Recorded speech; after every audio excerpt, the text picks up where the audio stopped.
Secretary of State John Kerry gave a commencement address to students at Northeastern University, and he attacked Trump in a very curious way. He said the following: "When you consider the range of challenges that the world is struggling with, most countries don't lie awake at night worrying about America's presence. They worry about what would happen in our absence. We cannot be seduced." So, his way of ripping Trump here is to rip non-interventionism.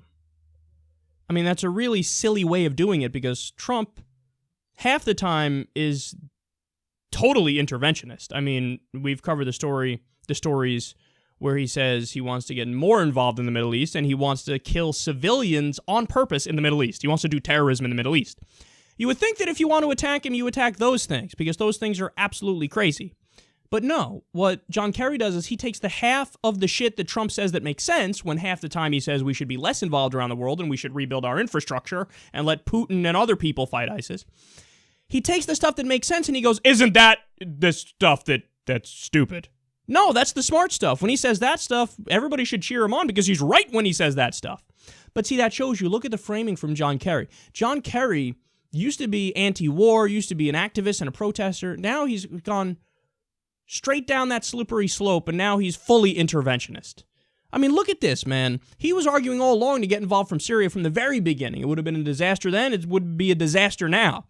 But he's saying, most countries lie awake at night, not worrying about America's presence, worrying about what would happen in our absence.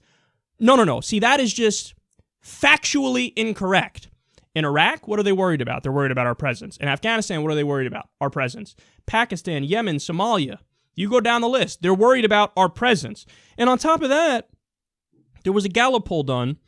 They asked 66,000 people in 65 different countries. And they said, who's the biggest threat to world peace? What did they answer?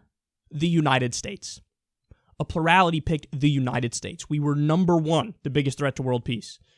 So you're just wrong when you say, people are worried about our absence, not our presence. No, most people say we're the biggest threat to world peace. They're worried about our presence. Now, you could say they're right or wrong, but that is what they're worried about. That's an indisputable fact. And then on top of all that, he doesn't get the sentiment and the feeling of the American people. Another Gallup poll just came out. 57% of Americans say we should deal with our own problems and other countries should deal with their own problems. 57%. The majority of the American people are non-interventionists. Hey, we got to take care of our own shit. You guys can take care of your shit. We're going to take care of our own shit. But John Kerry's like, I know how I'll attack Trump. I'll attack him by saying he's crazy when he says we shouldn't be involved everywhere around the world. We have 900 military bases, dude. We've spent trillions on unnecessary wars.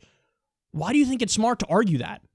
And that gets to the main point here. If the Democrats keep using attacks like this against Trump, he will become the president of the United States. And we're already seeing signs of that, where Trump now is trying to pivot to the left. Again, you're a sucker if you believe him. But now he's saying even more liberal shit, and Hillary's moving to the right and out-hawking him in many respects. If Hillary wants to argue from that position to the right of Trump on foreign policy, the Democrats will lose the election. You heard it here first. There's 1,001 ways Hillary can lose this thing. Running a PC outrage-based campaign, outflanking him on the right. If she does these things, she will lose. And John Kerry smugly will think they're going to win as he argues for more war. But no, you'd get crushed if you do that.